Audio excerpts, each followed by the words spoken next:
आप ये फरमा दें कि इस वक्त क्या इम्कानात हैं कि कोई बातचीत से रास्ता निकला है? बाज़ खबरें ये जाहिर करती हैं कि दोहा के अंदर प्रॉबेबली कोई पाकिस्तान और अफगानिस्तान की बातचीत करवाने के लिए दोस्त ममालिक कोशिश कर रहे हैं। तो क्या प्रॉस्पेक्ट्स हैं कि बात आगे बढ़ जाए?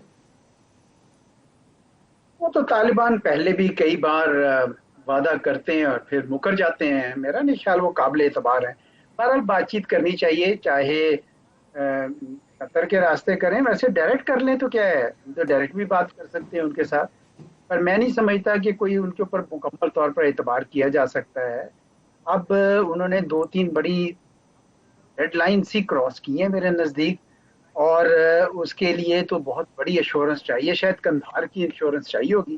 काबुल में बैठे वालों की तो इंश्योरेंस जो है वो काम नहीं करेंगे। आपके ख्याल में सिराजुद्दीन हक्कानी जो हैं वो इस मामले में पाकिस्तान के साथ खड़े होंगे या नहीं खड़े होंगे? मेरे ख्याल में वो बात करना चाहेंगे जी पाकिस्तान के साथ, क्योंकि इतने स्टेक्स हैं उनके इस मुल्क के अंदर। उन्होंने उनको बड़े अच्छे तरीके से अंदाजा है कि किस तरीके से तालिबान की कुव्वत बनी।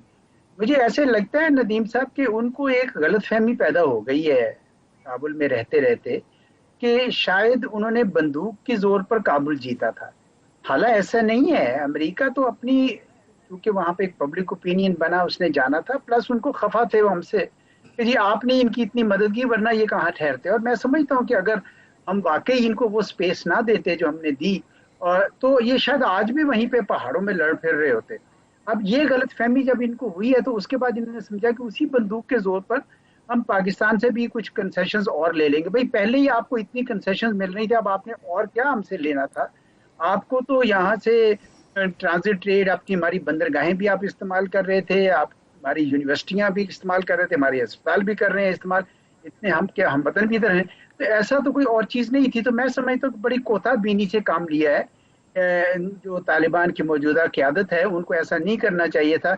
एक तो यानी एक पाकिस्तान में अटैक किया और एजाज साहब, साथ में लेकिन ही कभी तारीखी तौर पर अफगानिस्तान ने बहुत ज़्यादा पाकिस्तान की तरफ कभी झुकाव रखा नहीं है। उनका इंडिया की तरफ झुकाव होता है। लेकिन आप 47 से लेकर बेशक। अब तक के वाक़यात पढ़ लें तो यहाँ पे खाद बम धमाके भी करती रही है, मोहब्बतें भी वो न्यू दिल्ली से बढ़ाते रहे। पाकिस्तान के साथ वो सब कुछ खाते यहाँ रहे, रहते यहाँ रहे, पढ़ते यहाँ रहे, 50 लाख बंदा यहाँ बैठा रहा।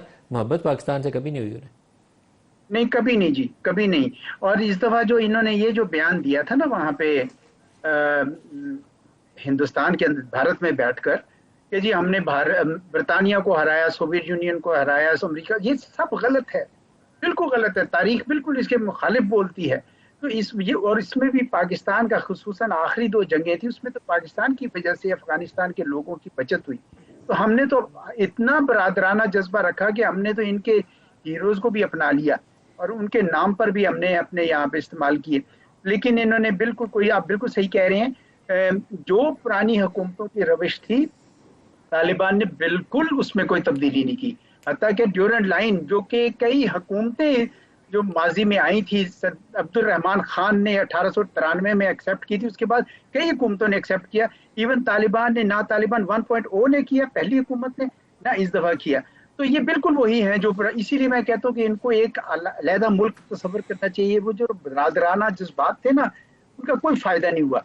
और इनको बिल्कुल एक, आप भाई अपनी जिंदगी गुजारें, हमें आप तंग ना करें। पहले ही हम आपकी वजह से बहुत तंग हो चुके हैं। तो मेरा ख्याल इस पे जरा काफी अब गौर व फिक्र जो है ना पाकिस्तान में शुरू शुरू हो गया है।